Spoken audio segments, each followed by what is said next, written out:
One way to reset your mind about money, make more of it, maybe by starting a business. Jimmy Rhoades says if you think the moment has passed you by, think again, because you're not too old to get the gold. Hey Jimmy, what's the deal?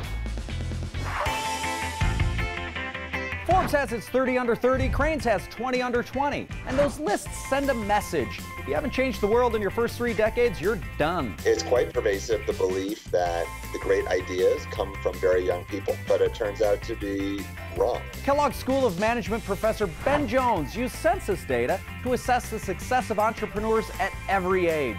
His findings bust 4 common myths about age and success. Let's start with a big one, that founders of super high growth companies are in their 20s. The average age at which people start the very highest growth companies in the United States is 45. Most people start companies in their 40s. Although we might think that all these young tech entrepreneurs are everywhere, in fact, they're vastly outnumbered by middle-aged entrepreneurs. So young founders are outnumbered, but on a per company basis, they have a higher batting average, right? 22-year-old entrepreneurs, some of them hit home runs, but they have the lowest batting average. And the hit rate just goes up with age. 30-year-olds are better than 22-year-olds. 35-year-olds are better than 30-year-olds. 40-year-olds are better still. What's interesting, the people with the highest batting averages, they're in their late 50s. The next common misconception, that newcomers have breakthrough ideas.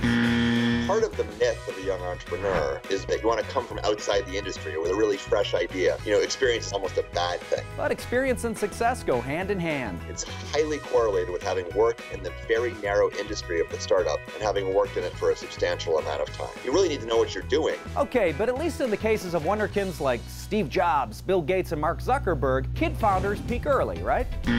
Well, if you look at Steve Jobs, certainly Apple's blockbuster innovation is the iPhone. And that's introduced when Jobs is in his early 50s. He was good when he was in his 20s, but he might have been even better in middle age. So if you think you're over the hill, the reality is you should think again. For people who are considering entrepreneurship later in life, they may be peaking. Facts about founders of What's the Deal?